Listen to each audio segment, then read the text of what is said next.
voilà. Alors, on va parler. Ce sera vraiment une conversation avec mon frère Tonès. Bonsoir, Tonès. Bonsoir, bonsoir. En tout cas, je suis ravi aussi de te voir. Je pense qu'on va passer des bons moments.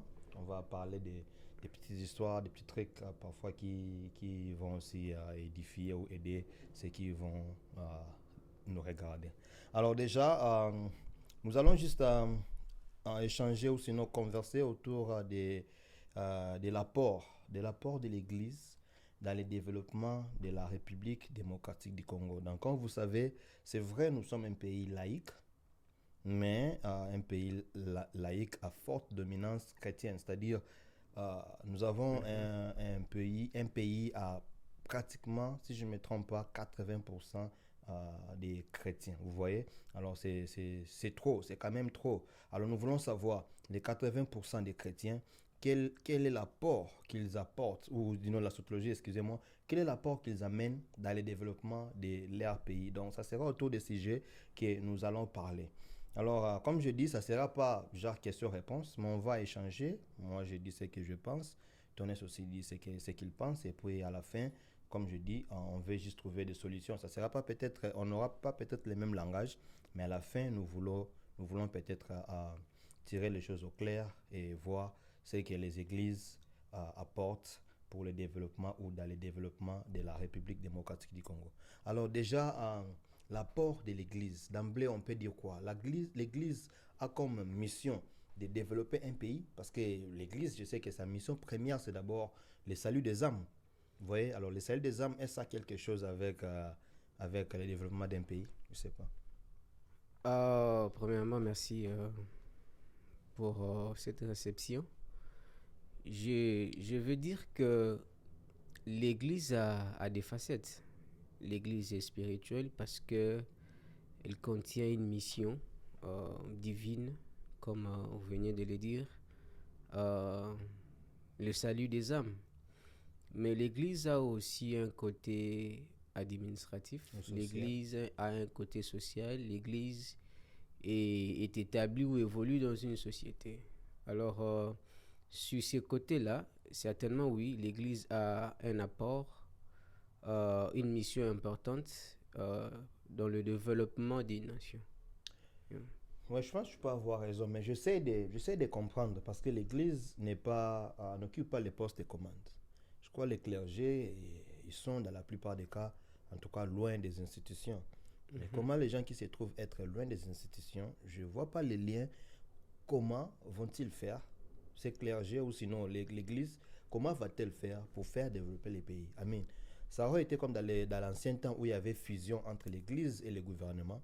On pourra dire que voilà, comme c'est l'Église qui est presque ou joue aussi le rôle des gouvernants, certainement, Mhm. elle doit jouer pleinement le rôle, développer les pays. Mais actuellement, il y a eu séparation, c'est-à-dire, il y a eu, d'ailleurs, comme je dis, le Congo, c'est un pays laïque. Vous voyez, c'est un Yes. pays laïque, c'est-à-dire, on pouvait bien avoir quelqu'un de l'église des Noirs ou d'une autre religion qui a la tête du pays. Mais je ne trouve pas comment ce quelqu'un-là va faire développer les pays parce qu'il est chrétien. Tu vois. Donc, comme je dis, dans l'ancien temps, il y avait fusion. Je crois avec les Constant- Constantin, tu vois, il y a eu Mhm. fusion de l'Église. C'est-à-dire l'Église devait jouer ce rôle-là, moraliser la vie sociale, euh, sinon produire des bons citoyens qui, à leur tour, Yes. vont faire développer les pays. Mais est-ce que c'est le cas aujourd'hui? Parce qu'il y a séparation. Avant, comme je dis, il y avait fusion. L'Église et l'administration. Mais maintenant, il y a une nette séparation. Est-ce que l'Église doit toujours continuer à jouer ce rôle? Certainement oui, parce que lorsque il faut parler du développement d'une nation, il ne s'agit pas d'un développement dans le vide. C'est-à-dire l'acteur principal du développement, c'est l'être. Ouais.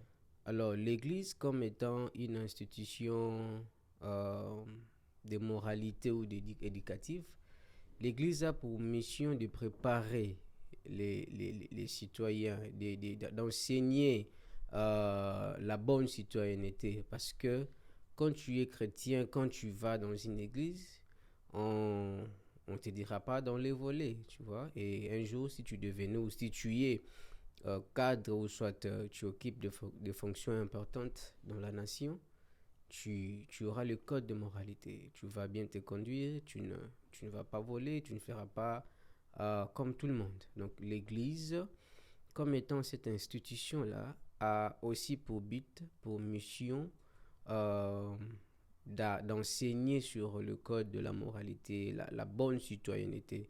Dans ces cas-là, dans ce sens-là, l'Église Ces a rôles-là, ce rôle-là ou continue toujours jouer à ces rôles. jouer ce rôle. Si on dit que l'Église doit jouer ce rôle, et regardant la réalité de la République démocratique du Congo, peut-on dire que l'Église est en train de bien jouer son rôle ou elle est en train de faillir? Sans pour autant être pessimiste, généralement parlant, le monde est en train de subir ou de connaître une évolution qui est positive et aussi négative au même moment. Et s'il faut parler de la RDC, je dirais oui, l'Église est en train d'accomplir sa mission. Mais À quelle échelle, à quel niveau? Parce que nous sommes un pays à plus de 80 millions d'habitants. Et est-ce l'impact? Parce que je dis qu'elle est en train de bien faire son rôle. Mais il ne suffit pas seulement de le dire, mais il faut que les résultats suivent. Est-ce, en regardant vraiment la République démocratique du Congo, on peut dire? Parce que nous voyons, quand on dit développement, bon, ça on va le définir plus tard, mais nous voyons ce qui se passe, des corruptions, nous voyons ce qui se fait, beaucoup de malversations financières et tout, des gabegies financières. Mais on peut, sans pour autant être pessimiste, mais avec les yeux fermés, dire que l'Église est complètement à côté de la plaque, quoi. c'est ce que je venais à peine de dire, que l'humanité ou soit l'existence connaît une évolution qui est positive et négative au même moment. L'être se transforme, l'être se développe et le mal devient de plus en plus mûr, s'il faut dire ça comme ça. L'Église enseigne, l'Église propose, l'Église n'a pas ses côtés imposants, ou soit si tu n'obéis pas, si tu ne fais pas ça, on va t'arrêter ou soit tu seras incarcéré. Non, l'Église ne fait pas ça. L'Église enseigne, l'Église propose. C'est maintenant à la personne qui est enseignée de pratiquer et de vivre qu'elle a reçu comme enseignement. Et je ne sais pas si tous ces gens-là qui volent sont réellement des chrétiens ou soit vont réellement à l'église, parce que euh, la mission spirituelle de l'église, c'est le salut des âmes, vous voyez. C'est-à-dire que l'homme l'homme doit rencontrer le Seigneur. Oui. Quelqu'un qui rencontre le Seigneur, quelqu'un qui vit avec le Seigneur, ne va pas voler. Si réellement la personne a rencontré le Seigneur. Mais je ne pense pas que cela est notre sujet du jour. Nous sommes en train de voyager sur ce qui est social, société et consort. Donc l'Église n'impose pas de loi, l'Église propose, l'Église enseigne. C'est maintenant à la personne de pratiquer. Oui, je veux bien accepter cette approche. L'Église propose, elle enseigne. Mais que fais-tu des gens que tu enseignes et qui ne produisent pas les résultats voulus ou sinon escomptés? C'est comme un parent à la maison. Tu parles à ton fils, tu essayes d'éduquer tant soit peu, d'inculquer la moralité, le bon sens. Mais à la fin, l'enfant ne change pas ou sinon n'évolue pas. En tant que parent, en tant qu'enseignant, tu fais quoi? Il n'y a pas une sanction ou peut-être une autre façon. Parce qu'à la fin, il faut voir d'où vient le problème. Est-ce moi l'enseignant qui enseigne mal ou sinon la personne n'assimile pas bien la matière? Et après évaluation, si il se trouve être que l'erreur, c'est pas du côté de l'enseignant et que c'est lui qui apprend qui commet des erreurs, bah, soit tu changes de méthodologie ou carrément tu sanctionnes. Mais l'Église fait ça. Parce que quand on dit que c'est aux enseignants de bien faire les choses, mais à la fin, les gens là qui volent, chaque dimanche, ils sont à l'église. D'ailleurs, ce sont eux les grands donateurs de l'église. Ce sont eux qui soutiennent l'église financièrement. Parce que l'église, ce n'est pas seulement une institution au-delà d'être une institution divine, mais c'est aussi l'administration et tout. Et ce sont ces gens-là parfois qui viennent financer l'achat des chaises, des instruments et tout. Alors, on peut dire que l'Église serait en train de protéger ces bailleurs de fonds. Ça peut être aussi les problèmes. Vous savez, en termes de pouvoir ou d'exécution, tout dépend de votre champ d'opération. Qu'est-ce que je veux dire par là? Je veux dire que l'Église a un champ précis d'opération. L'Église ne sort pas dehors pour aller réellement voir comment est-ce que les brebis, comment est-ce que les adeptes se comportent. C'est pas une erreur. Parce ça. que l'Église, certainement, l'Église... Bon, je ne veux pas te couper. L'Église se limite où? C'est entre les quatre murs. C'est-à-dire l'Église contrôle ce qui se passe seulement entre les bâtiments, entre les quatre murs. Mais quand la personne va chez lui, l'Église, c'est pas en fait son champ d'action. C'est-à-dire que c'est limite seulement aux quatre murs. Non, je voulais dire que, vous voyez, lorsque vous venez à l'église, on vous parle de la parole de Dieu qui contient le nécessaire de l'existence. L'église n'a pas un département ou soit cette option-là de suivi ou des sanctions, s'il faut dire ça. Que lorsque une brebis ou un chrétien, un croyant de l'église ne respecte pas ce qui a été enseigné à l'église, où l'église devait prendre des mesures disciplinaires. Certainement, si tu vis à l'église et que tu commets un acte sale, like tu vas aller engrosser une fille et que l'église est au courant de ça, courante, tu seras sanctionné. Non, c'est ce que je dis, l'église se limite seulement aux quatre murs. Pas seulement aux quatre murs, mais les champs d'action de l'Église. L'Église n'a pas cette permission d'aller réellement visiter les vies privées des gens. Vous voyez, l'Église ne viendra pas chez toi à la maison, ou le pasteur ou les dirigeants de l'Église ne vont pas venir chez toi à la maison voir si tu es femme, si tu es soumise à ton mari, si tu es papa, est-ce que tu prends bien soin de ta famille. L'église t'enseigne, mais l'église ne vient pas chez toi à la maison pour vérifier exactement de ce que tu fais, de tous les enseignements que tu reçois. Prenons les cas, je ne vais pas citer les noms, mais on se prend sinon un ministre ou un mandataire public est pris la main dans les sacs.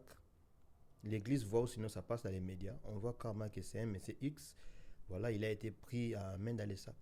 Et puis après, on voit la personne venir prier à l'église le dimanche suivant. L'église doit toujours fermer les yeux, dire que c'est sa vie privée, je ne veux pas me mixer. Tu penses que tu parles vraiment de bon sens, quoi. Quelqu'un qui passe dans les médias, on le voit, mais après, la même personne vient encore à fréquenter la même église et tout. Certes, vous avez raison, mais je vais encore revenir sur le champ d'action. L'église, basée sur l'amour, basée sur la miséricorde. Et la personne qui vole est aussi sous une gouvernance, c'est-à-dire la justice est là, la justice est établie. Si la personne volait, l'État a une justice. Mais pourquoi alors l'Église sanctionne, par exemple, un frère qui engrosse une sœur dans l'Église? Pourquoi l'Église ne dit pas que non, c'est la justice qui va te sanctionner, mais c'est elle qui sanctionne? Ça, c'est un fait social aussi, mais dont la portée diffère, tu vois. L'Église n'a pas de cachot. L'Église n'en a pas de cachot ou de prison. Là, il faut mettre les gens en cas de...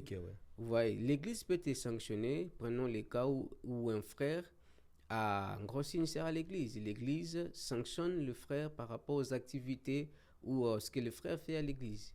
Mais le frère est libre de quitter l'Église aussi. Il a cette liberté d'aller chercher une autre église et puis œuvrer là-bas. Donc l'église enseigne, mais l'église n'a pas une justice comme un gouvernement ou soit un État. L'église te parle de la moralité et c'est tout. Ok, je vois. Donc, c'est pas s'il faut qu'on l'admette, mais une forme d'impuissance. L'Église regarde impuissamment les vices qui sont en train d'être commis par ses adeptes, ses fidèles, mais vu que son champ d'action est limité, bah, elle se limite là et elle observe impuissamment. Mais ça va, on va pas juste tourner autour de ça. Je crois qu'on a essayé d'échanger autour de ça. Les rôles premiers, d'abord, on a dit c'est un rôle divin, mais après, comme l'Église fait partie de la société, c'est-à-dire elle a aussi une mission, sinon un rôle à jouer en tant que tel. Donc, si vous nous prenez en cours de cet échange, donc moi c'est Blanchard et en face de moi c'est le frère Tonès. Donc nous sommes dans ce cadre de réflexion, d'échange, de solutions. Alors nous sommes juste en train de parler de l'apport de l'Église dans le développement de la RDC. Pourquoi? Parce qu'on est Congolais, on veut d'abord parler de notre pays parce que la charité bien ordonnée commence par soi-même. Alors l'Église devrait seulement se limiter à ses rôles de moralisation ou elle peut aussi étendre son champ d'action dans le sens où elle peut aussi être dans la construction parfois des écoles, dans la construction des hôpitaux, parce que le développement, je ne sais pas moi d'abord comment on les définit, mais je pense que développer les pays, c'est aussi avoir autant d'écoles, avoir autant d'hôpitaux, avoir la desserte de l'eau, de l'électricité et tout, de l'eau potable et tout. Est-ce l'Église peut aussi faire toutes ces choses? Parce que, bon, je ne veux pas vraiment trop m'y mixer. Tu sais, il y a certains sujets qui sont un peu tabous, surtout qu'on est chrétien, des choses qu'on a parfois difficiles à parler, mais à un moment donné, on doit, comme on dit en anglais, break the iceberg. So, on va essayer un peu de dire, l'Église, avec les peu de moyens qu'elle dispose, pourquoi ne construit-elle pas, par exemple, des écoles, des hôpitaux, tout ce qui peut aider ses adeptes ou sinon les fidèles à peut-être à se retrouver aussi? Pourquoi l'Église ne le fait pas? L'Église de la RDC, bien sûr. Si il faut prendre ça dans ce sens où pourquoi l'Église ne fait pas, je vais prendre ça comme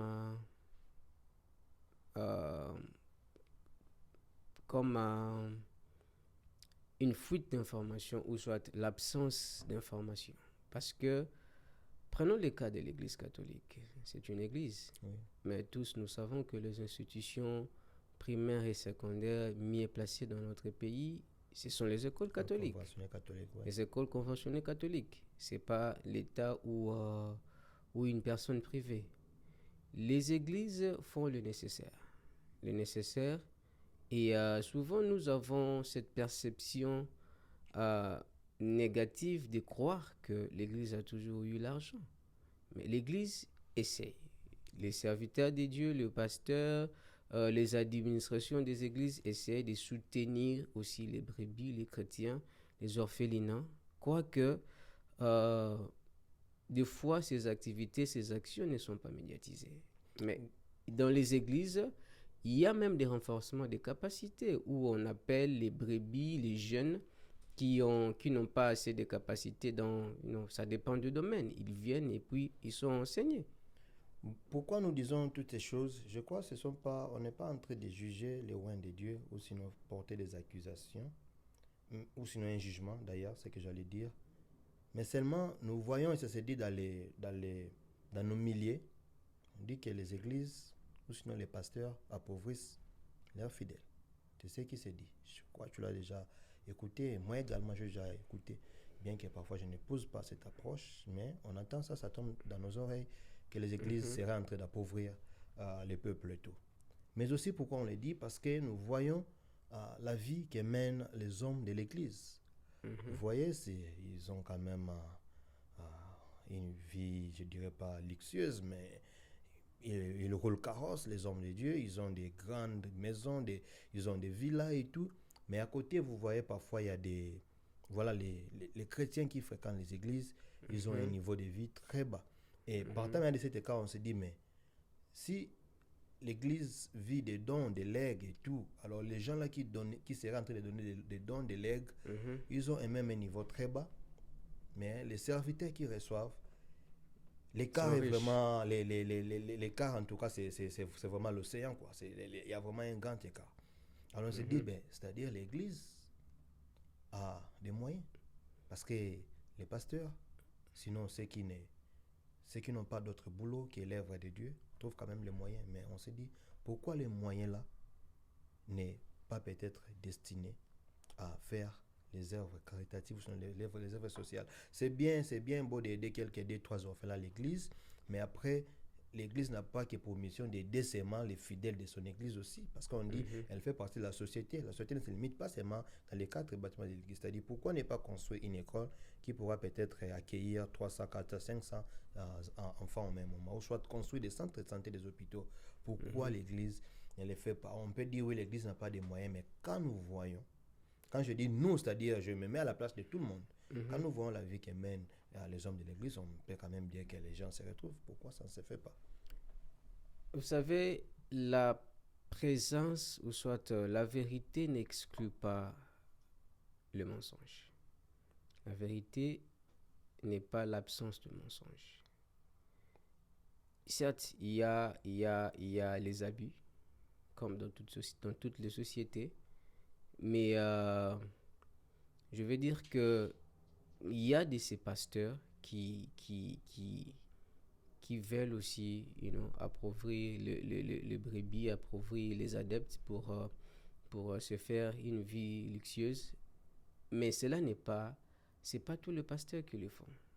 Vous voyez, c'est pas tous les pasteurs qui le font. Nous n'allons pas vraiment nager sur l'aspect spirituel de la chose, parce que pour prendre de l'argent chez quelqu'un, tu dois avoir des stratégies, tu dois dire quelque chose, sinon tu n'auras rien.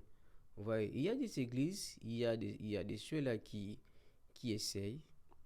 Le problème est que vu l'immensité de la population, si tu as 100 personnes et que tu es arrivé à donner à manger à 5 ou 10 personnes, cela est insignifiant parce qu'il y a un nombre important de personnes. Ouais, notre pays, je ne dirais pas sous-peuplé, mais un nombre important la population est importante. Donc l'Église peut mener des actions, mais vu l'immensité de la population, cela ne va pas peut-être se faire voir ou on n'aura pas de l'impact signifiant parce que la population est grande. Mais l'Église, il y a des ceux-là qui essayent. Ouais, on ne veut pas vraiment généraliser. C'est vrai, l'exception a toujours fait des règles. On a toujours des exceptions. Mais nous allons toujours nous baser aussi sur la généralité. Parce que comme je dis, cette aberration, nous devons quand même arriver à comprendre pourquoi et sinon chercher à changer les donnes. Parce que je disais, on est un pays à plus de 80 millions d'habitants. C'est-à-dire, l'Église devrait en tout cas dominer sur tout le plan de la vie sociétale. Que ce soit dans les gouvernements, que ce soit dans des entreprises privées ou étatiques et tout, comme on a des chrétiens partout, on devrait quand même vivre cette influence positive d'ailleurs de l'Église, parce que l'Église aussi enseigne la moralité, les bons sens, les bonnes manières. Mais je ne sais pas pourquoi dans notre société, ce n'est pas vraiment le cas. Alors, on peut dire d'une manière que l'Église congolaise n'est remplie que des hypocrites. Ou sinon, c'est à tort qu'on dit que l'Église est à le Congo, le pays, est à 80% de l'Église chrétienne ou sinon des chrétiens. Mon frère, vous savez que lorsque les gens qui viennent à l'Église ressortent des familles, on nous a appris à l'école que l'éducation en fait est divisée en catégories, ou soit je dirais en catégories. C'est-à-dire quand tu es à la maison, il y a une éducation familiale que tu reçois de tes parents, de tes frères, de tes aînés. Il y a une éducation scolaire que tu vas apprendre à l'école, et puis l'Église ajoute. Vous voyez, ça sera injuste de sanctionner une partie, je dirais peut-être la plus petite partie, sans pour autant, tout en laissant les 2 ou 3 autres parties en paix. Non, quand je dis l'Église, c'est-à-dire, c'est pas seulement l'Église des pasteurs, mais dans le sens où, c'est-à-dire, les parents sont des chrétiens aussi. C'est-à-dire, un parent chrétien doit aussi enseigner à son enfant les bonnes manières. Yes.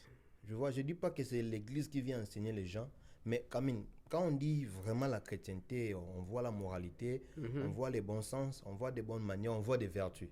Certainement. C'est ce que je dis. Mais quand ça ne suit pas, c'est vraiment aberrant, quoi. C'est exact. Il s'agit juste de la métonymie où on veut remplacer les contenus par les contenants par les contenus. C'est-à-dire la personne qui vient à l'église c'est quoi d'abord?